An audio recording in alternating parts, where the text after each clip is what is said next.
क्या कभी आपने तिहाड़ जेल का नाम सुना है? वही जेल जहाँ पे बहुत सारे खतरनाक कैदी होते हैं। ये कहानी भी तिहाड़ जेल के एक कैदी की है जिसका नाम केतन है। केतन जब नया नया इस जेल में आया था, उसको केशव नाम का एक बंदा मिलता है जो उसे स्टार्टिंग में ही बहुत सारी चीजें बता देता है जेल में कैसे रहना है। केतन को जेल नंबर 4 सेल 207 में रखा गया था। जेल नंबर 4 के बारे में बहुत सारी डरावनी घटनाएं सामने आती थी। उस जेल में जाने से हर कोई डरता था। जब केशव और केतन बात कर रहे होते हैं तभी एक बुजुर्ग कैदी आता है और कहता है कि तुम जेल नंबर 4 में रहने वाले हो। तभी केतन और डर जाता है। ऐसे तो उसने 4 हत्याएं की थी, उस जुर्म में वो उस जेल में आया था, बट उस बुजुर्ग की बातें सुन के वो और डर गया था। जैसे ही वो जेल नंबर 4 के सेल नंबर 207 में जाता है, वो देखता है जेल नंबर 4 बिल्कुल अंधेरा था। तभी हवलदार केतन को जेल नंबर 4 में छोड़ने जाता है। जेल नंबर 4 बहुत ही ज्यादा सुनसान और अंधेरे से भरा हुआ था। जैसे ही केतन अपने सेल में आता है, वो देखता है कि पत्थर का बना बेड और उस पे एक पतली सी चटाई दी हुई थी। वो देखता है उसको एक पत्थर के बेड पे पतली सी चटाई दी हुई है जिसपे उसे सोना था।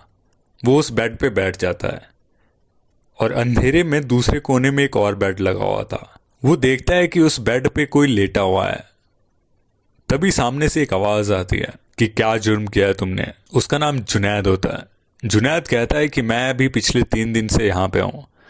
अगर तुम्हें आधी रात को कोई भी डरावनी आवाज सुनाई दे या कोई तुम्हें छूने की कोशिश करे तो बिल्कुल भी आंखें मत खोलना। सेल के बाहर तो बिल्कुल मत झांकना, बस दिमाग पे काबू रखना। और दोनों एकदम सो जाते हैं। बट जैसे ही आधी रात होती है, केतन को प्यास लगती है। वो मटके से जैसे ही पानी निकाल रहा होता है, बाहर से किसी लड़की की चलने की आवाज आती है।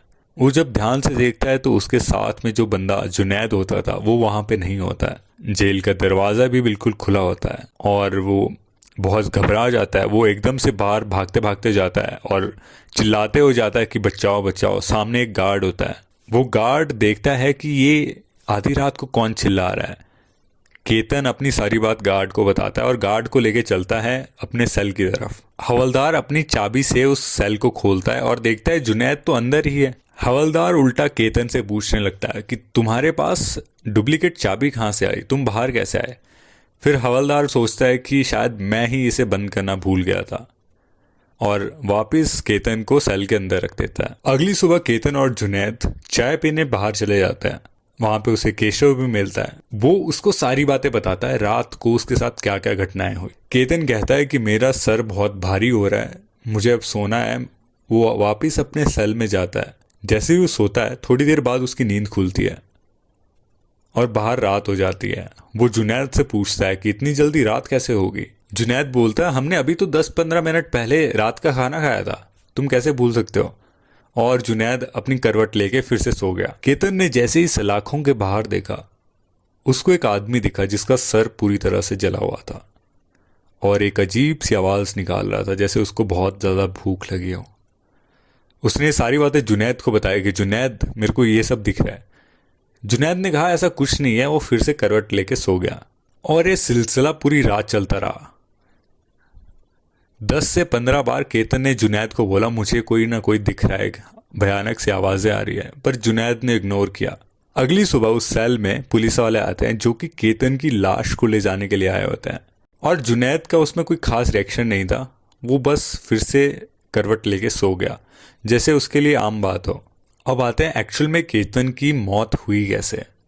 ये सबके लिए मिस्ट्री थी, बट जो जुनैद था उस पे उसकी पूरे परिवार को मारने का आरोप था क्योंकि वो डीप आइसोलेशन का शिकार था। ऐसे लोगों को हम एसपीडी भी कहते हैं, जो कि इंट्रोवर्ट होते हैं, उसी का एक एक्सट्रीम वर्जन होता है। और जुनैद ने केतन के खाने में डीएमआई करके एक ड्रग मिला दिया था। डीएमआई होता है एक एलएसडी की तरह एक ड्रग होता है, बट नॉर्मली नहीं मिलता।